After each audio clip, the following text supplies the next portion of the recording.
Glória a Deus. Abra sua Bíblia no Evangelho de Mateus, capítulo de número 10. Vamos dar continuidade ao nosso estudo no Evangelho de Mateus. Capítulo 10, a partir do versículo de número 1.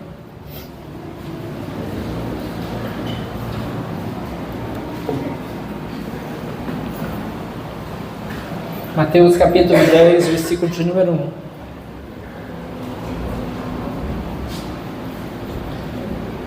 Todos acharam?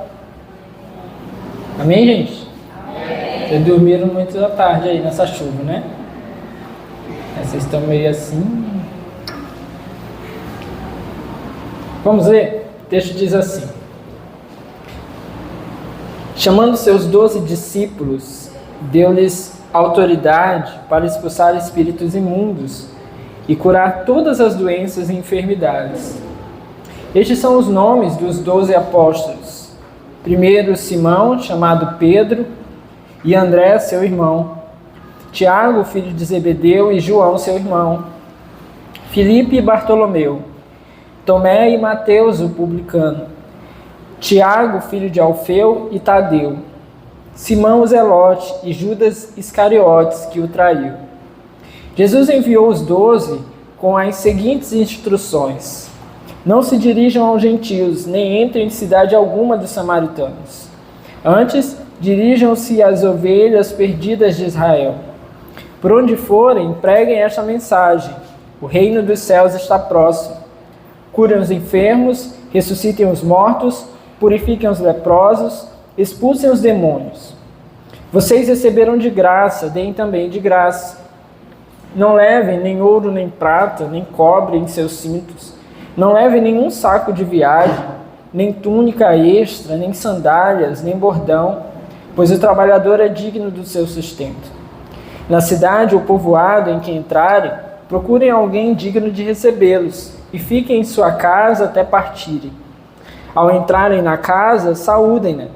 Se a casa for digna, que a paz de vocês repouse sobre ela. Se não for, que a paz retorne para vocês. Se alguém não os receber, nem ouvir suas palavras, sacudam a poeira dos pés quando saírem daquela casa ou cidade. Eu digo a verdade, no dia do juízo haverá menor rigor para Sodoma e Gomorra do que para aquela cidade. Vamos orar? Senhor, essa é a Tua palavra, e nós nos colocamos aqui em Tua presença nessa hora, pedindo ao Senhor mais uma vez a Tua graça, direção, favor sobre as nossas vidas, para que em nome de Jesus nós estejamos fortalecidos nessa hora, acrescidos da Tua doce presença, levados a compreender a Tua palavra, a Tua santa vontade, ministrada, Senhor meu Deus, nessa noite aos nossos corações. Pai amado, Tu conheces o íntimo do nosso ser, então move, Senhor meu Deus, os nossos corações, move a nossa vida, possamos viver lá fora verdadeiramente aquilo que o Senhor espera de nós. Pai amado, perdoa os nossos pecados, limpa o nosso coração de todo mal. Nos perdoa, Senhor, e nos trata por meio do Teu Espírito, nos leva a fazer o Teu querer. Nós oramos e repreendemos tudo que não presta, que não veio do Senhor. Todo pensamento ruim, todo medo, toda apreensão, ansiedade, dor, toda preocupação com as coisas lá fora. Pai amado, nós oramos e repreendemos esse lugar das nossas vidas e das nossas mentes nessa hora. Pedimos ao Senhor que nessa noite, mais uma vez, apenas a Tua palavra, o Teu Santo Espírito, Teu lugar para agir e reinar no meio de nós. Amém e amém. Bom, meus irmãos, aqui no Evangelho de Mateus nós já vimos uma primeira coleção de discursos de Jesus registrados lá nos capítulos 5, 6 e 7, é o Sermão da Montanha, o grande sermão de Jesus.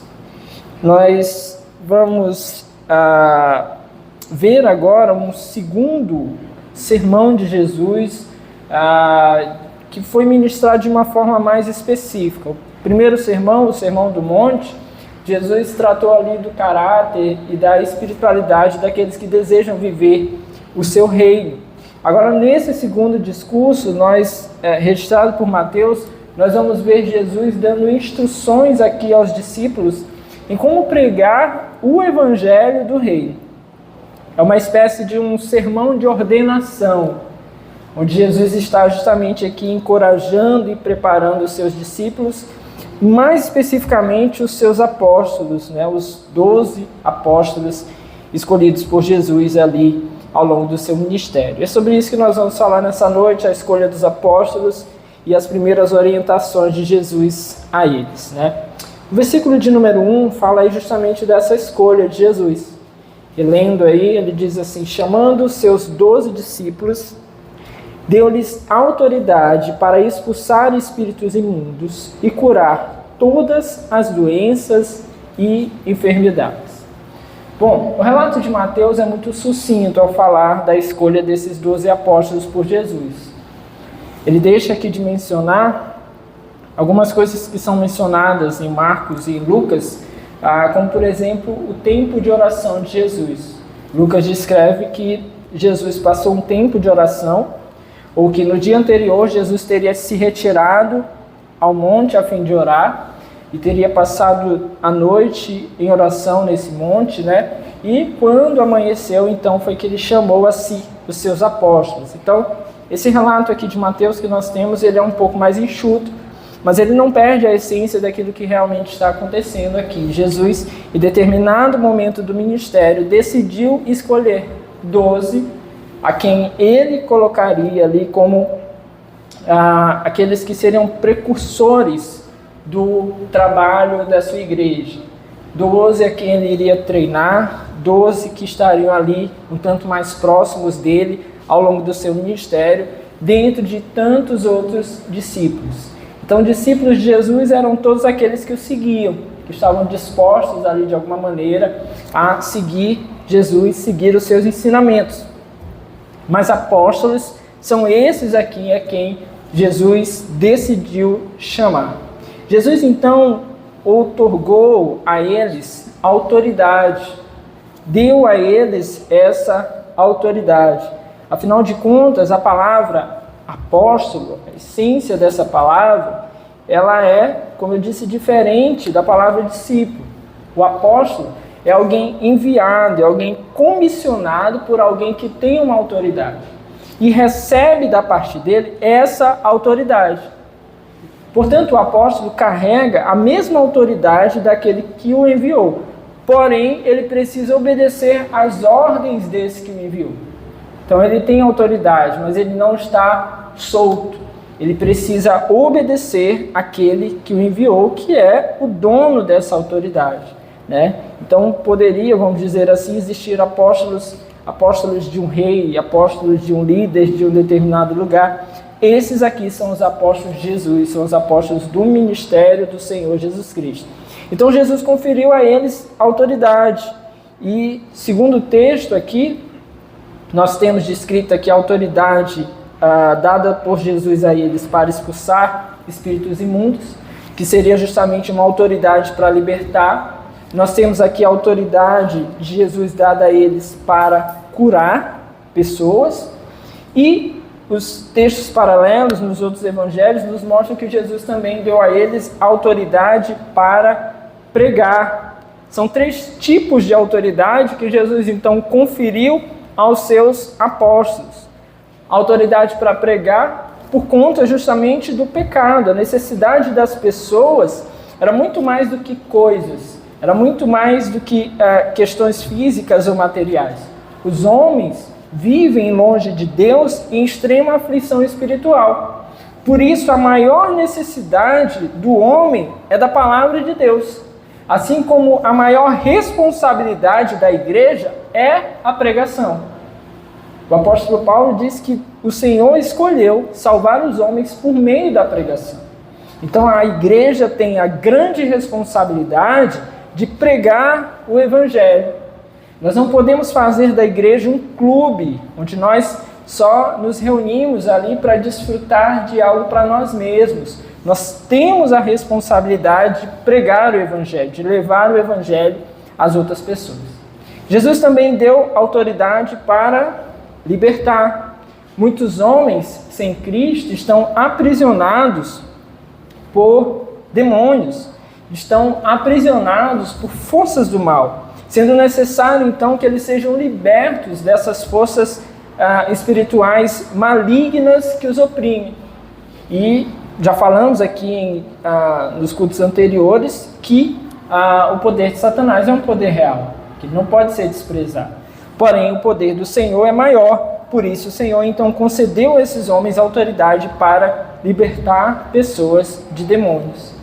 Jesus também deu autoridade para curar. O pecado acabou deixando os homens à mercê de enfermidades, à mercê das doenças. Jesus então colocou aí no bojo dessa missão dos seus apóstolos a autoridade para curar enfermidades. Portanto, os milagres faziam parte das credenciais dos apóstolos de Jesus. É assim então que Jesus está aqui escolhendo esses homens e concedendo a eles poder e autoridade. Nós vamos ver aqui que esse grupo que Jesus chamou é um grupo bem heterogêneo. Os 12 apóstolos aqui representam o novo Israel de Deus. Vocês sabem que o Israel do Antigo Testamento, nós vamos encontrar ali as 12 tribos de Israel. Aqui Jesus escolhe então 12 apóstolos, que são uma espécie de contrapartida para esse novo momento em relação aos 12 apóstolos, às 12 tribos. Você tinha as 12 tribos no Antigo Israel, agora você tem, a partir de Jesus, 12 apóstolos, que vão, segundo a palavra nos conta, virar o mundo de cabeça para baixo nos primeiros anos do cristianismo, com a pregação do evangelho, com a plantação das igrejas, com a expansão da palavra do Senhor, levando o evangelho às pessoas. Mas esse grupo, então, justamente aqui, muito heterogêneo, muito difuso, de pessoas que Jesus acabou chamando. E é importante aqui, talvez, a gente entender um pouco aqui, detalhar um pouco aqui a respeito desses homens, dos quais às vezes a gente não fala tanto, né, ou fala mais de um ou outro, mas tentar ver dentro da palavra de Deus aqui aquilo que nós conseguimos aqui tirar então a respeito dessas pessoas. O primeiro aqui, o texto diz que é Simão, chamado Pedro.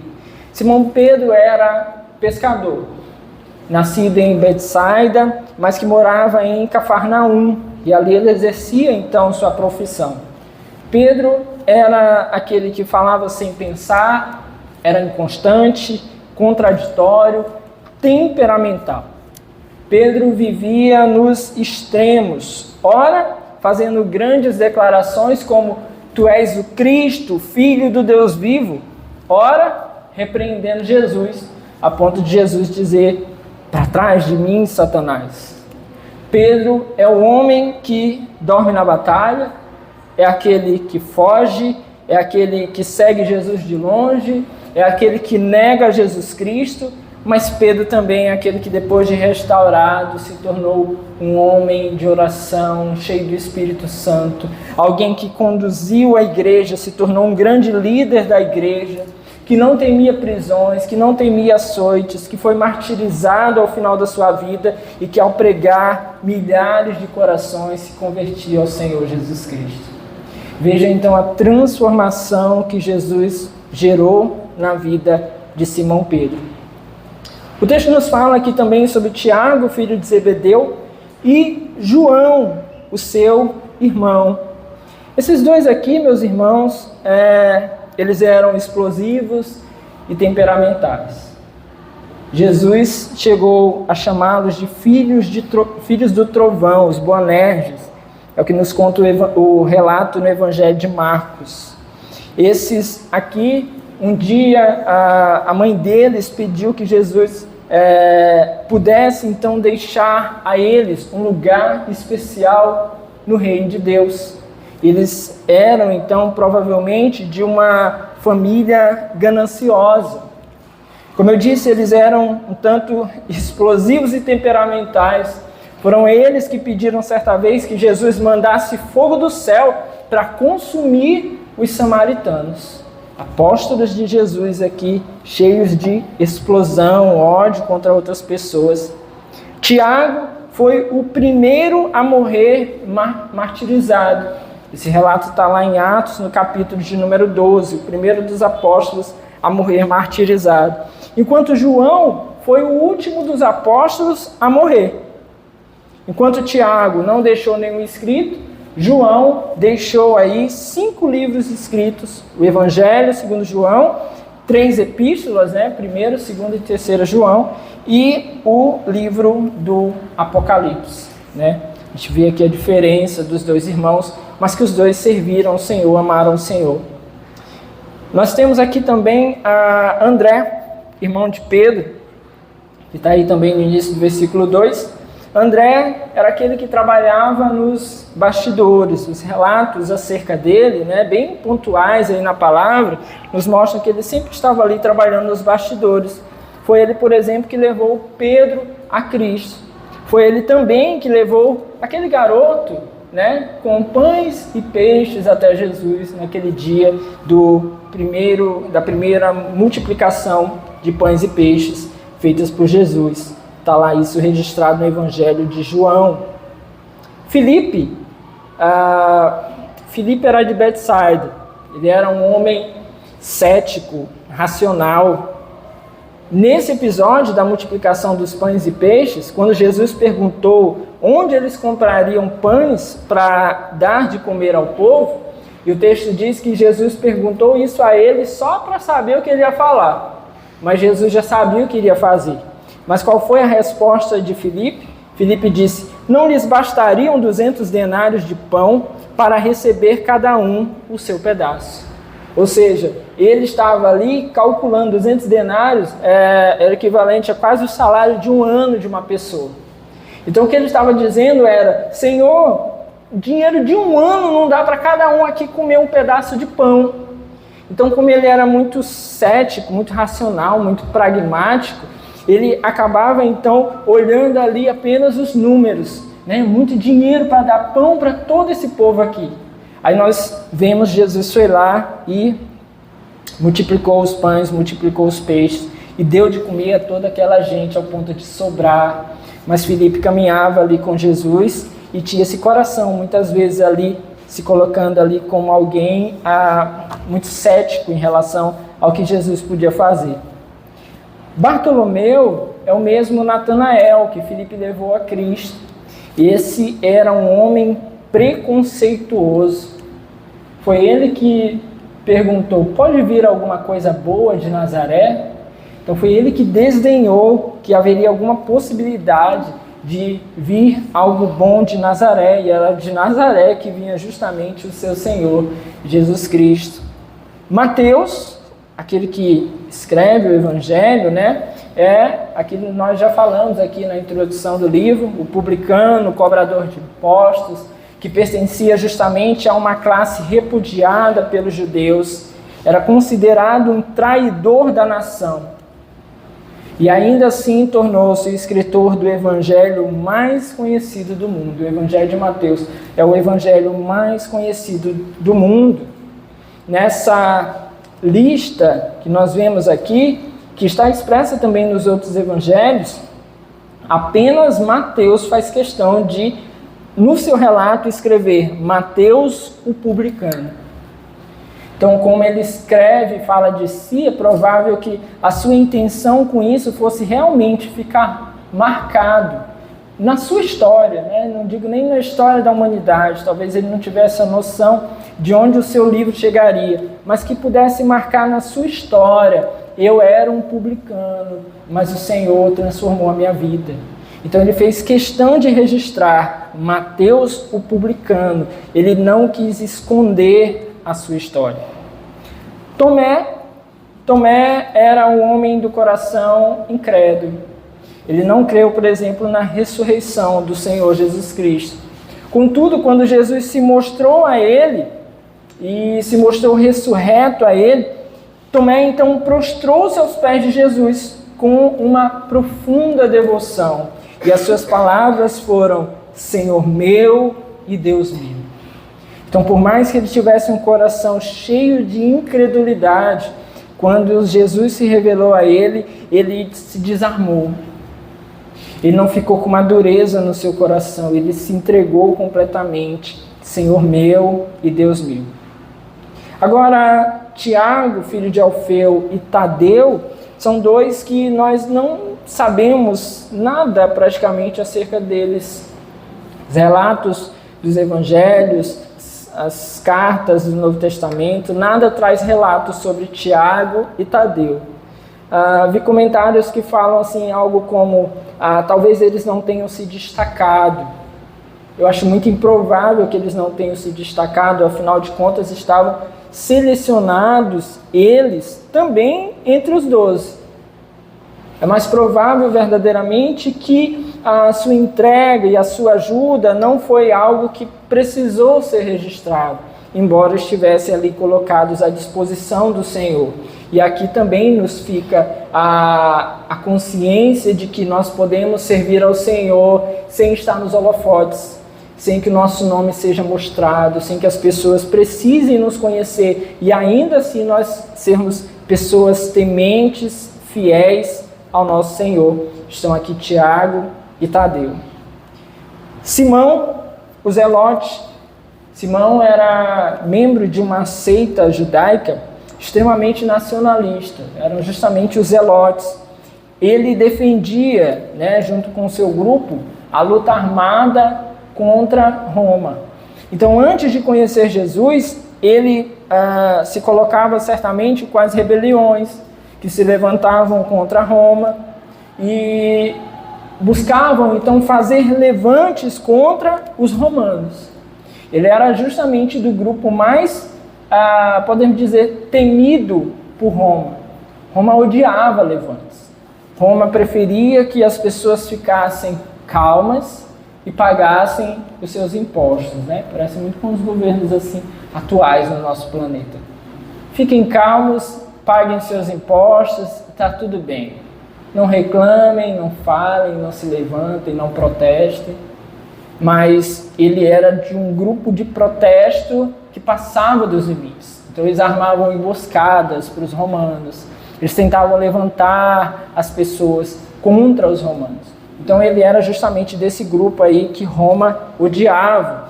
Simão era um zelote, mas está aqui agora seguindo Jesus. Seguindo o Senhor Jesus, entregou a sua vida para seguir o Senhor Jesus Cristo. E interessante aqui, que se nós formos comparar, Simão Zelote, ele era o contrário, completamente o contrário de Mateus. Mateus é um judeu a favor do Império Romano, trabalhando para o Império Romano para cobrar impostos. Simão é alguém que é judeu, mas que é completamente contrário ao Império Romano. Imagine você que agora esses dois caminham lado a lado de Jesus. Caminham ali junto do grupo que precisa fazer a obra do Senhor Jesus. Pessoas que estavam completamente em posições distintas, agora caminham a favor de Jesus. Por fim, Judas Iscariotes, que era o único apóstolo de fora da região da Galileia. Judas era natural da vila de Queriote, ao sul da Judéia. A palavra nos aponta que ele era tesoureiro, uma espécie de administrador do grupo, administrador das finanças do grupo. E, embora estivesse no grupo, ele não era alguém convertido. O Evangelho de João nos aponta que ele era um ladrão e ele roubava a bolsa das ofertas que o ministério do Senhor Jesus recebia. Ele vendeu o Senhor Jesus por 30 moedas de prata. Era um homem infiel, mesquinho, avarento e traidor. Ele traiu Jesus e não se arrependeu. Ele preferiu o suicídio ao arrependimento. Essa é a história desses homens, ou um pouco daquilo que nós podemos tomar a partir dos textos bíblicos, desses 12 homens escolhidos por Jesus. Meus irmãos, Jesus transformou esses homens limitados e fez deles grandes instrumentos para transformar o mundo.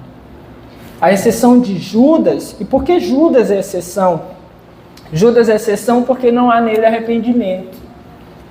Porque ao conhecer Jesus, a sua palavra, o seu ministério, ele não muda o seu coração.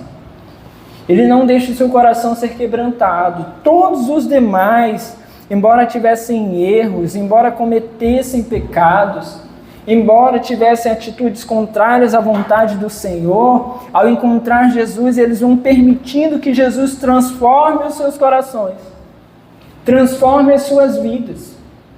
E é isso que nós precisamos, meus irmãos, ter consciência. Às vezes nós estamos nos limitando diante do ministério de Jesus por aquilo que nós fazemos, por aquilo que nós sabemos, pelo reconhecimento que nós temos, pelas nossas capacidades individuais. E aí a gente pega, olha para isso e a gente se limita. Que a gente diz assim, eu não conheço a Bíblia toda. É porque eu sou tímido. É porque eu ainda cometo alguns erros e eu tenho dificuldade de vencer isso. Tudo isso, meus irmãos, pode ser tratado pelo Senhor, para que nós possamos nos colocar à disposição da sua obra. Mas é necessário que nós possamos abrir o nosso coração, nos arrepender diante do Senhor. Deixar que Ele nos trate, nos mude, nos use. Você está disposto a isso? Você está disposto a deixar que Jesus transforme o seu coração? Transforme você completamente? Acho interessante, por exemplo, João, de filho do trovão ao discípulo amado de Jesus. Olha que transformação. Pedro, eufórico, agitado. Aí você vai ler lá nas cartas de Pedro, um homem tranquilo, nos orientando a sermos pacientes, calmos, esperarmos o dia do nosso Senhor. Gente, que maravilha o Senhor faz e como Ele pode transformar as nossas vidas, amém? Como Ele pode nos transformar? Temos mães aqui hoje? Às vezes a mãe olha para os filhos e diz assim, isso aqui, Pai do céu, o Senhor mandou o menino aqui para dar trabalho para mim. Difícil, complicado. Mente para você? Quer enganar às vezes? Faz o que não devia? Não faz o que devia? Coloque diante do Senhor e confie. Deus é aquele que transforma a vida e os corações das pessoas. Confie, leve diante do Senhor. O Senhor está aqui, meu filho, a minha filha. Apresento diante do Senhor. Transforme o seu coração, transforme o seu entendimento. Quando chega então na fase ali adolescente, né, que é aquela fase turbulenta da vida de todo mundo, se sobreviver à adolescência, né, vai chegar até os 155 anos. É a fase turbulenta da vida da maioria de nós. Peça ao Senhor, o Senhor dá sabedoria. E faça aquilo que a Neuza falava agora há pouco. Leve instrução. Que não pereçam os nossos filhos pela falta da instrução. Que não falte dentro do lar a instrução acerca do Senhor Jesus. Que não lhes falte o falar acerca de Jesus, porque é Jesus que tem o poder para transformar, amém? É Jesus que chama e transforma os corações, e nós precisamos confiar nisso. Precisamos confiar. Entender as mudanças que o Senhor pode fazer na vida das pessoas é importante demais. Eu comentei num dos cultos passados acerca de George Miller, né? Precursor dos orfanatos modernos, um homem cheio de Deus que se dispôs a fazer o trabalho do Senhor e cuidar dos órfãos na Inglaterra. E o relato na biografia dele conta que ele era um cara assim demais, o seu pai não aguentava mais ele. Praticava furtos, chegou a um determinado ponto da sua vida que se envolveu com álcool, foi para a faculdade, uma faculdade cristã, mas mesmo ali encontrou pessoas que iam para as tavernas, né? Na época ele ia para as tavernas também, ficava ali, se embriagava, tinha um coração distante de Deus. Deus transformou. E quantos casos, meus irmãos, nós podemos falar de pessoas que Deus transforma? Esses nomes estão aqui registrados para que nós saibamos que Deus tem o poder de transformar as vidas, amém? É necessário apenas que haja por nossa parte uma entrega para que possamos nos arrepender e deixar que o Senhor realmente faça aquilo que tem que fazer. É aqui que está relatado, então, o nome desses 12 a quem o Senhor chamou. A partir do versículo 5, nós vamos ver justamente as instruções que o Senhor deu a eles. Depois de ensinar por meio do exemplo, depois de ensinar nos seus sermões, Jesus vai agora comissionar os seus apóstolos. E qual é a comissão que eles recebem? Proclamar a mensagem do reino de Deus. Alguns aspectos aqui, talvez todos eles, embora haja um direcionamento aqui aos apóstolos, creio que para todos nós como discípulos de Jesus, vale aqui pontuar aquilo que o Senhor faz com esses apóstolos. Eu creio que vale para todos nós. O primeiro aspecto aqui é que Jesus é quem dá o comissionamento. Veja o versículo 5. Jesus enviou os 12 com as seguintes instruções: não se dirijam aos gentios, nem entrem em cidade alguma dos samaritanos. Quem enviou? Jesus. Jesus os enviou. Meus irmãos, é Jesus quem nos comissiona. Foi Jesus quem enviou ali aqueles homens para uma jornada evangelística e concedeu a eles poder e autoridade. Poder é a capacidade de realizar uma tarefa. Autoridade é o direito de realizá-la. Então Jesus concedeu a eles a capacidade e o direito de fazer em seu nome. É Jesus quem comissiona. Nós não podemos dizer por nós mesmos que vamos trabalhar para Deus, fazer a obra de Deus, trabalhar para Jesus, fazer para Jesus. Não, é Jesus quem comissiona. Não é fazer para Deus, é fazer o que Deus quer. É escutar a Deus, escutar a sua palavra, então atender aos seus comissionamentos.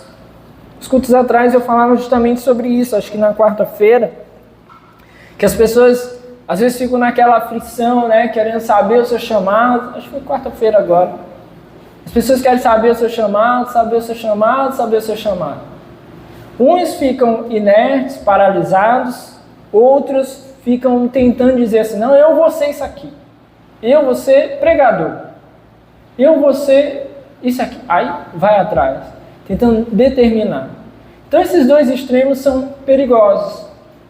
O Senhor quem comissiona. Amém? Então, se é Ele quem comissiona, a melhor maneira de nós atendermos à vontade do Senhor é, primeiro, atendendo aos comissionamentos que o Senhor já deu na sua palavra. O Senhor nos dá a grande comissão, né? Vão por todo mundo, pregue o Evangelho a todas as pessoas. E o Senhor nos dá pequenos comissionamentos por meio de ordenanças ao longo da sua palavra. Então a primeira forma de atender ao que o Senhor nos comissiona é atendendo aquilo que já está expresso na sua palavra. Pode ser que em algum momento o Senhor nos chame de uma maneira mais direcionada a algo específico. Aí sim, você vai abrir um orfanato, você vai criar um projeto, iniciar um projeto, enfim, quantas coisas o Senhor possa nos chamar. Mas, até que isso se mostre de uma maneira clara, o mais importante talvez seja atender aos comissionamentos que já estão presentes na palavra de Deus. Nós não erraremos em fazer isso. Cuidar daquele que passa necessidade, daquele que está aflito, do doente, orar pelas pessoas. Nós somos comissionados a isso, amém? Você entende isso? Nós já recebemos essa comissão. O Senhor já nos concedeu, então faça aquilo que o Senhor já nos concedeu, porque é Ele quem envia, é Ele quem manda. Então vamos atender aquilo que nós já sabemos que o Senhor nos falou. E aí, à medida que Ele nos entregar coisas mais específicas, nós vamos também nos entregando a esses chamados de Deus, esses chamamentos que o Senhor nos dá. Bom, o segundo aspecto aqui é que Jesus, além de dar o comissionamento, ele dá a direção. Então o versículo 5 ainda diz: não se dirijam aos gentios, nem entrem em cidade alguma dos samaritanos. Antes, dirijam-se às ovelhas perdidas de Israel. A missão foi dada por Jesus para ser cumprida dentro de Israel. Jesus os orientou a não irem aos gentios, mas às ovelhas perdidas de Israel. Jesus fez assim, então, para que os apóstolos dessem a primeira oportunidade aos judeus. Posteriormente, quando Jesus aparecer ressuscitado, eles receberão, então, a comissão de pregar o evangelho a todo mundo. Mas nesse primeiro momento, especificamente a eles ali, a orientação de Jesus é pregar as ovelhas perdidas de Israel. Vejam então que Jesus ele nos dá a direção, meus irmãos. Ele diz para onde nós devemos ir. Algumas pessoas às vezes querem abraçar o mundo inteiro, querem fazer a obra do Senhor da maneira como bem entendem, querem estar envolvidos em tantas coisas que talvez não estão prontos, talvez não estão capacitados, ou que talvez simplesmente o Senhor não os chamou para fazer. Eu me lembro que uma coisa que eu aprendi bem no comecinho assim, do meu ministério, nem sei se eu estava envolvido ainda com o ministério, mas que eu aprendi muitos anos atrás, de não entrar em guerras que não fossem minhas. Eu li isso num livro. Aprenda a entrar nas guerras que o Senhor te chamou. Eu vi um relato ontem de um pastor de Santa Catarina, pastor Lipão, da igreja Onda Dura, e ele postou no Instagram um relato de que a mulher dele se sentiu muito tocada, né, para ir ao Rio Grande do Sul, ajudar as pessoas lá, e levar algumas pessoas da igreja para dar suporte às pessoas lá no Rio Grande do Sul. Ela se sentiu muito tocada, muito chamada por isso, realmente era algo vindo da parte de Deus, né? Tanto que eles implantaram lá, fizeram um trabalho muito bom lá, deixaram um centro de distribuição lá, pronto, alugado, eles vão mandar suprimentos para lá e a igreja ela vai conseguir tocar o trabalho.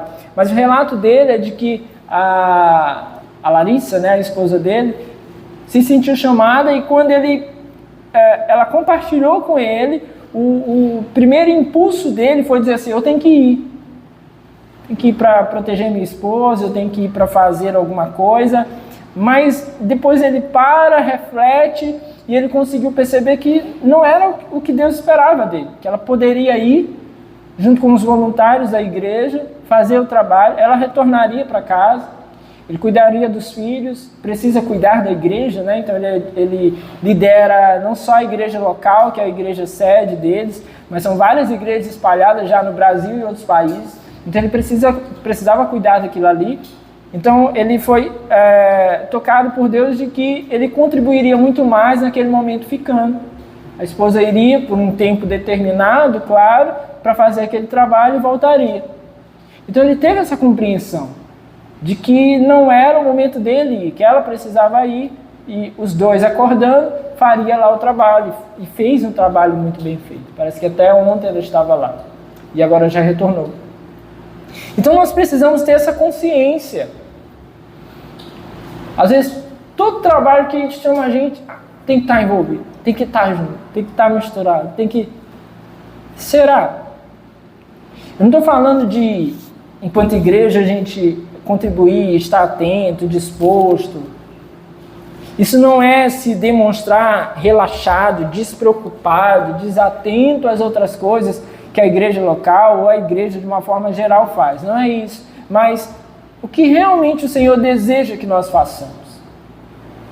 Será que eu tenho me colocado em tantas coisas que eu tenho atrapalhado a minha convivência familiar, a minha convivência com a igreja local? Será que eu tenho me colocado em tantas coisas que eu tenho atrapalhado a minha própria saúde? Não lembro agora o nome, mas há um tempo atrás eu vi uma citação na internet de um homem, servo de Deus, que esteve envolvido em uma obra muito grande durante muito tempo.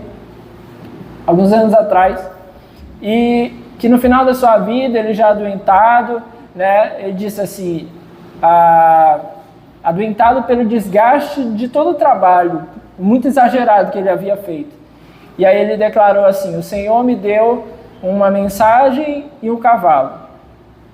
Eu matei o cavalo e agora não posso levar a mensagem. Então, de repente, a gente está envolvido e desgastado com tantas coisas que aquilo que o Senhor nos deu, talvez não possamos fazer. Um homem, por exemplo, ele não pode abandonar o seu ministério familiar.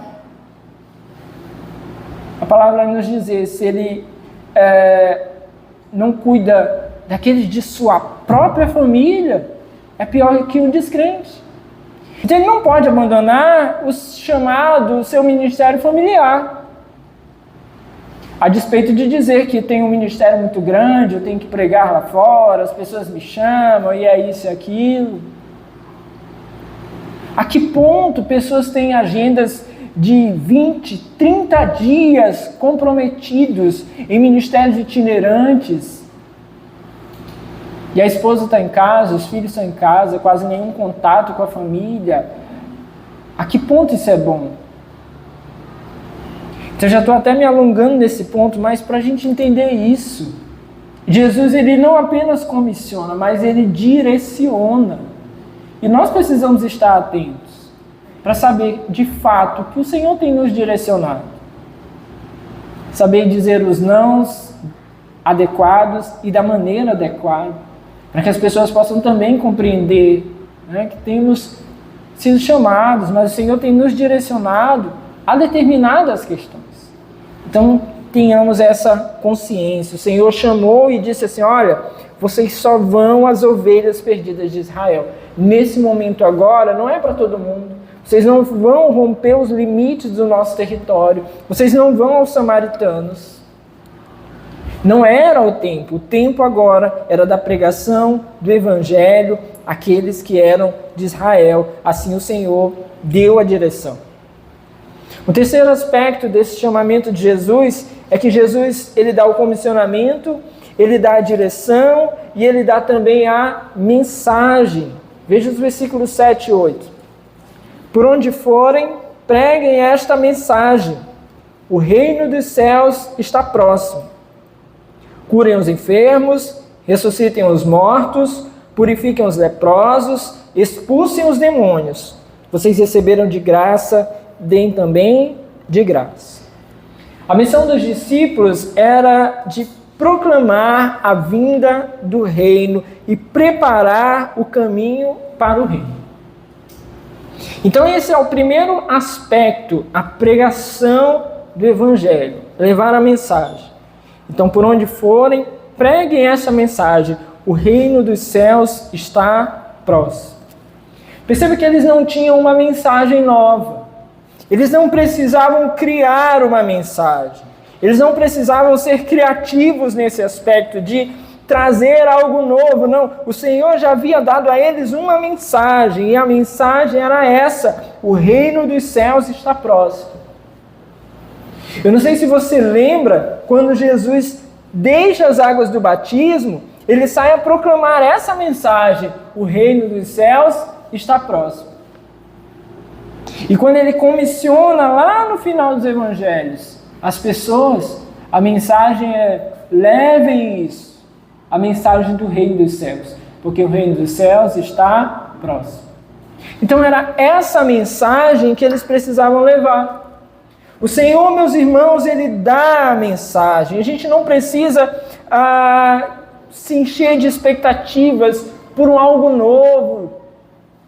Às vezes queremos ter algo diferente, transformador, atrativo. É por isso que muitas igrejas têm se perdido em um evangelho que não é evangelho, em uma mensagem que não é a mensagem do Senhor. Por isso também, nos últimos tempos, se descobrirá que muitas pessoas estiveram dentro das igrejas, mas longe do Senhor. Simplesmente porque a mensagem que foi pregada não era a mensagem que o Senhor deixou para ser pregada. Uma mensagem que, por exemplo, só vai encher as pessoas de autoestima, não é a mensagem do Senhor. embora a mensagem do Senhor possa trazer junto consigo uma melhora na nossa autoestima. Uma mensagem que só prega que as pessoas serão curadas, ela não é a mensagem do Senhor, embora, enquanto se prega a mensagem do Senhor, pessoas sejam curadas. Então isso nós precisamos distinguir. Será que temos pregado a mensagem do Senhor? Será que estamos tentando, encontrar uma coisa nova, algo novo, diferente, que possa atrair as pessoas, que possa deixar as igrejas cheias, lotadas? Mas a troco de quê? A gente precisa refletir sobre isso. Será que os nossos ministérios têm buscado entregar algo diferentão, mas aquilo que é essencial não tem sido entregue? Jesus dá a mensagem, e nós somos aqueles que carregam a mensagem. Nós não criamos a mensagem, nós levamos a mensagem do Senhor. E essa mensagem, meus irmãos, ela deveria ser pregada aos ouvidos e aos olhos também. A cura e a libertação fazem parte do Evangelho, bem como o testemunho daqueles que estão ali pregando o Evangelho. É o que diz o versículo 8. Curem os enfermos, ressuscitem os mortos, purifiquem os leprosos, expulsem os demônios. Como bem dito na palavra, os sinais seguiriam aqueles que crescem. Então aqui são os sinais de que o Evangelho está sendo pregado, as pessoas vão sendo libertas, as pessoas vão sendo curadas, as pessoas vão sendo transformadas. E isso é um sinal verdadeiro da pregação do Evangelho. Pessoas que são realmente saradas pelo Senhor. E nós vimos aqui os últimos capítulos, os capítulos 8 e 9, nos mostraram justamente isso, várias curas, vários milagres. Enquanto Jesus pregava o Evangelho, as pessoas iam sendo libertas, transformadas, curadas, ressuscitadas. Porque o Evangelho estava sendo pregado. Então, junto com a pregação do Evangelho, os sinais vão acompanhando. Nós temos a pregação do Evangelho aliada ao exercício da misericórdia. É por isso que a igreja precisa estar onde as pessoas passam necessidade. Porque o Evangelho tem que ser pregado, mas aqueles que passam fome também precisam de alimento. Então nós não somos mero assistencialismo para estar ali só cuidando das pessoas, contribuindo socialmente, mas nós não podemos pregar o Evangelho sem fazer o possível para que as pessoas possam melhorar socialmente.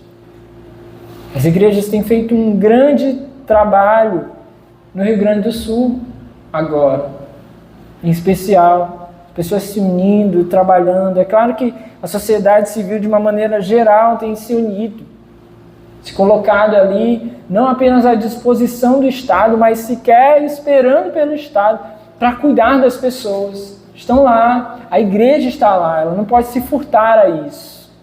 Está amando as pessoas, tem igreja abrindo seus espaços para receber pessoas. Igrejas, eu vi hoje, igrejas cedendo o seu espaço para outras igrejas terem culto. Porque uma igreja foi inundada, não tinha como acessar, as pessoas não têm como acessar o lugar lá da igreja, o prédio da igreja. Igreja cedendo o seu espaço para que outras igrejas façam culto. A gente sabe o que é você estar cuidando de tudo aqui, preparando tudo, ofertas dos irmãos, para a gente melhorando tudo, e a gente dizer assim, agora a gente vai sair aqui, ver uma outra igreja, façam o culto de vocês, adorem ao Senhor. Gente, isso é maravilhoso. Isso restaura a esperança dos homens, restaura a esperança da igreja. Eu vi um pastor que ele mandou fazer uma camisa para ele estava orientando os outros pastores a fazer assim, uma camisa com o nome pastor. Ele disse, gente, vistam uma camisa com o nome pastor, assim como quem veste uma camisa com o nome socorrista, bombeiro, médico, porque as pessoas estão precisando de pastor. As pessoas querem alguém que ore por elas. As pessoas estão aflitas, angustiadas. Pastores, não tenham vergonha, ele dizia no vídeo. Vistam uma camisa com o nome pastor, as pessoas querem ouvir a pregação do Evangelho. E a igreja está lá. A pregação acompanhada dos sinais, amém? A gente precisa ter essa consciência. A pregação acompanhada da misericórdia. Por fim, os apóstolos eles deveriam usufruir disso enquanto pregavam a mensagem, eles deveriam usufruir disso sem oferir lucros. É o que o Senhor falou. Vocês receberam de graça, deem também de graça. É claro que isso aqui não quer dizer que eles não tivessem suprimento, a gente vai já ver. Tem pessoas que usam esse versículo aqui para dizer que pastores, que pregadores do evangelho não devem ter suprimento algum, devem se virar. Não é isso. O próprio texto, a continuidade do texto deixa claro isso. Agora, o que eles não deveriam era andar como quem estivesse oferindo lucro. A igreja não é uma empresa que você pode simplesmente querer crescer e crescer e crescer seus lucros. Não deve ser assim.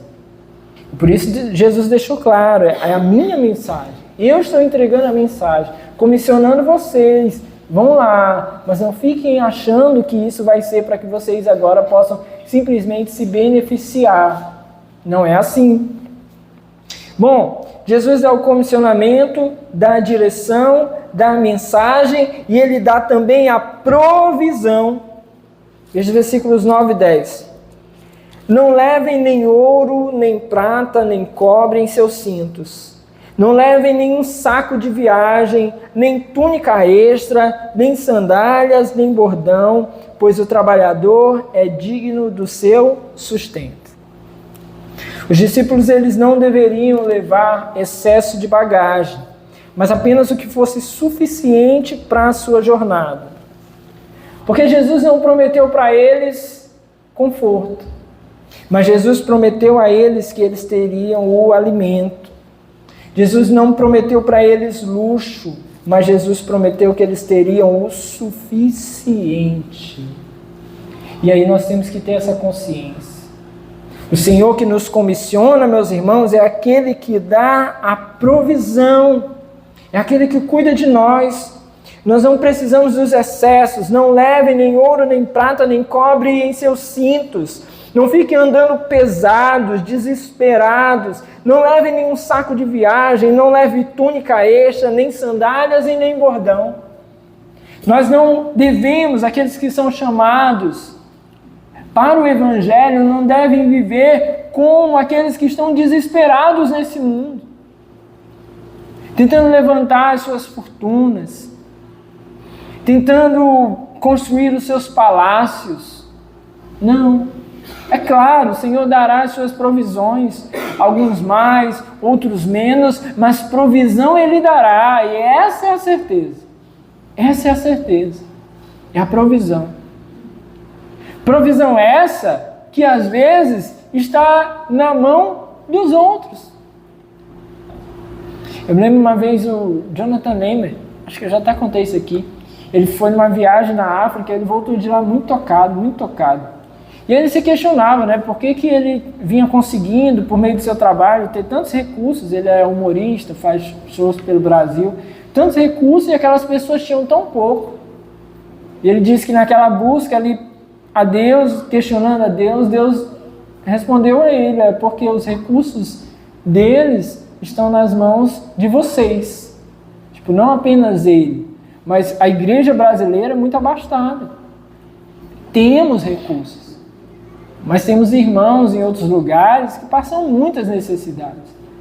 Mas é difícil ter os missionários para ir para lá. É difícil ter as igrejas que vão sustentar esses trabalhos. É difícil, porque às vezes nós estamos muito centrados em nós mesmos. Então o Senhor não deixará de dar o sustento. Vocês lembram quando nós vimos aqui no Sermão da Montanha, a oração do Pai Nosso? Dá-nos o pão de cada dia. O Senhor é aquele que dá o suprimento, o pão de cada dia, o alimento de cada dia. Agora, será que eu estou comendo o pão da semana num dia só? E depois estou reclamando que Deus não está dando suprimento? Será que eu estou feito um desesperado, eu gasto tudo e depois eu fico reclamando que é Deus que não dá o suprimento? E a gente precisa refletir sobre isso. Deus supre, Deus dá aquilo que é necessário, mas sejamos nós moderados, não desesperados. Mas Deus certamente dá a sua provisão àqueles que o buscam, àqueles que cumprem o seu chamado. E esses discípulos aqui, então, estão sendo enviados e devem ter a certeza de que terão a provisão. Ele diz, pois o trabalhador é digno do seu sustento, então não levem, porque enquanto vocês estiverem trabalhando para mim, vocês terão o sustento necessário. Aqui fala sobre sustento pastoral, muitas pessoas usam para isso, talvez sim também, mas de uma forma geral, o Senhor está dizendo que aqueles que trabalham para Ele serão sustentados, aqueles que servem a Ele serão sustentados. De repente o Senhor nos dará o sustento por meio do trabalho que Ele nos permite ter. Paulo fazia isso, quando ele não tinha o suprimento das igrejas, ele buscava então trabalhar e tinha também o sustento, mas ele deixa bem claro, ele não deixava de ser digno de que as igrejas pudessem contribuir, e umas igrejas com as outras. E Paulo fez esse trabalho de pegar recursos de igrejas que tinham mais condição e levar em suas viagens para aqueles que passavam por mais necessidade. E nós temos que ter essa consciência, que o Senhor está suprindo e não deixará de suprir aqueles que trabalham para Ele. Por fim, meus irmãos, Jesus deu o comissionamento e dá o comissionamento, dá o direcionamento, dá a mensagem, dá a provisão, e Jesus também dá a estratégia cultural. Veja o versículo 11. Na cidade ou povoada em que entrarem, procure alguém digno de recebê-los, e fiquem em sua casa até partirem. Ao entrarem na casa, saúdem-na. Se a casa for digna, que a paz de vocês repouse sobre ela. Se não for, que a paz retorne para vocês. Eles deveriam ir, primeiro, de cidade em cidade, de povoado em povoado, de casa em casa. Eles deveriam ir abençoando as famílias. Então é assim que Jesus deu então a estratégia cultural, para que eles pudessem estar atentos o que eles precisavam fazer naquele lugar. O que eles precisavam fazer com as pessoas daquela comunidade ou daquelas comunidades por onde eles passassem. Entrem nas casas, saúdem aquelas pessoas. Então Jesus foi dando direcionamento porque é necessário saber como lidar com cada pessoa, com cada povo. O Senhor dá as suas estratégias para que nós possamos saber lidar, respeitar as culturas locais, até que ponto ou de qual forma fazer isso, como fazer isso, como respeitar a cultura local, o que deve ser aceito, o que deve ser permitido, o que extrapola espiritualmente, o que deve ser negado por nós. Então Jesus ele dá essa direção também, desde que nós estejamos prontos aqui para aquilo que o Senhor requer de nós. Então essa atenção ao que o Senhor direciona é necessário para aqueles que estão servindo, meus irmãos. Não devem buscar, segundo o texto aqui, simplesmente as casas mais ricas, aqueles que tivessem mais condições, mas todos deveriam estar sensíveis à cultura do povo, deveriam comer o que se colocava na mesa. Isso aqui é a marca de um missionário, por exemplo. O missionário ele tem que ir, ele tem que estar disposto. Tem um colega de trabalho que ele foi professor, não era missionário, mas ele foi professor no Pará, e aí ele foi destacado para um trabalho nas aldeias indígenas. E aí chegou lá, tinha que ir sem camisa, pintar o corpo e tinha que comer o que os índios serviam, porque era uma desonra. Era para o cara sair de lá fugido se ele não comesse o que os índios serviam. E ele diz assim, que ele diz pra gente, né, que passou 2 meses lá comendo um negócio lá que ele detestava, assim, mas porque precisava mostrar para eles, até para que eles tivessem confiança nele, né, no homem branco que ele chamava, para que pudesse ter confiança nele, ele precisou então comer daquilo que estava lá sendo colocado. Então, esse discernimento cultural, essa estratégia cultural, o Senhor também dá. Ele foi direcionando aqui os discípulos para isso. Jesus deu também a orientação para que eles pudessem aproveitar as portas abertas e não forçar as portas fechadas. Então, O texto diz, se a casa for digna, que a paz de vocês repouse sobre ela. Se não for, que a paz retorne para vocês. Se alguém não os receber, nem ouvir suas palavras, sacudo a poeira dos pés quando saírem daquela casa ou cidade. Então temos que ter essa consciência, amém? Você entendeu o que o texto diz? Tem portas que se abrem, aproveite. Tem portas que se fecham. Não fique forçando a barra. Não fique forçando. Vejo, por exemplo, pessoas que trabalham com... igrejas que trabalham com células. Tá, tem igrejas que dão certo até certo nível. Enfim, né? Tenho meus posicionamentos em relação a isso. Porém, às vezes quer se forçar. Na casa de alguém que tem até uma pessoa cristã lá, mas que a família não vai contribuir. Até que ponto vale a pena se ter esse trabalho ali em que talvez você não vai conseguir uma contribuição familiar, uma ajuda da família no sentido de, sabe, receber aquilo de uma maneira adequada? Será que vale a pena forçar isso? Então, pensar a respeito disso é importante. A advertência de Jesus aqui, ela é muito importante. O apóstolo Paulo orava por portas abertas. Aí nós temos que fazer isso enquanto igreja, amém? Orar, Senhor, abra as portas. Não é forçar as portas. É que o Senhor abra os caminhos. Gente, é tão maravilhoso, eu não sei se você já teve essa experiência, de você ir a algum lugar, levar a mensagem para alguém, levar a palavra, orar por alguém, e você está receoso com a dureza daquela pessoa, daquelas pessoas, ou daquele local, daquele ambiente, você está cheio de receio. Aí você vai pedir, oh Deus, ajuda, porque o negócio ali é tenso, o negócio ali é complicado. E você chegar lá, e as pessoas se mostrarem assim, completamente abertas ao que está sendo falado. Você já teve essa experiência? Gente, é maravilhoso. Porque, primeiro, destrona a gente. Porque a gente estava dizendo para Jesus que era difícil, mas para ele nada é difícil, amém?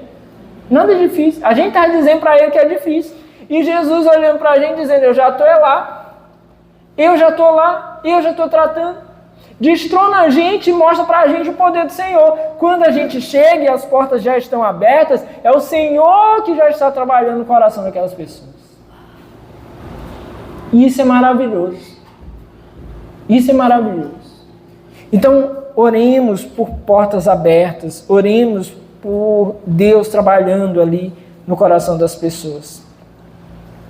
E o último versículo nos mostra que Jesus, ele dá uma advertência sobre o perigo de rejeitar o Evangelho. Versículo 15, eu digo a verdade, no dia do juízo haverá menor rigor para Sodoma e Gomorra do que para aquela cidade. Qual cidade? As cidades que recebessem, ou que não recebessem, na verdade, aqueles que estavam ali para pregar o Evangelho. Jesus deixa claro. É por isso que nós precisamos estar, meus irmãos, com um coração tranquilo ao pregar o Evangelho. A obra é dele, o mais interessado na obra é ele. E se alguém se colocar contra, estará se colocando contra ele. Fiquemos em paz. De repente a gente vai estar pregando o Evangelho em um lugar, para uma pessoa, tentando trabalhar em determinado lugar, e ali encontrar uma forte rejeição. E aí de repente você começa a se sentir mal, que você não pregou bem, que você não fez da maneira adequada, que você não é suficiente, enfim. O que quer que seja, mas pare e pense, você tem feito o que o Senhor te chamou, você está onde o Senhor te chamou, você está cumprindo o propósito de Deus, você tem atentado para levar a mensagem, você tem recebido as provisões de Deus, seguido as estratégias do Senhor, e ainda assim, aquele lugar, aquelas pessoas estão se trancando ao Evangelho, fique em paz. Porque o Senhor está deixando bem claro que há um risco para aquelas pessoas, mas que eles receberão por aquilo que eles fizeram. A sua rejeição à palavra de Deus, a sua rejeição à salvação que o Senhor os propõe, caberá somente a eles. O que nós não podemos é deixar de pregar o Evangelho. Dentro de casa, com a nossa família, pode haver um filho que fique com um coração endurecido, que não queira ouvir o Evangelho. que queira seguir a sua vida, a sua maneira. Pode acontecer. Agora, nós não podemos um dia ser cobrados porque nós não pregamos o Evangelho aos nossos filhos. Porque nós não os ensinamos. Isso nós não podemos fazer. Nós precisamos entender que o Senhor nos chama para que o seu nome seja pregado, a sua glória seja manifestada, os sinais possam nos seguir.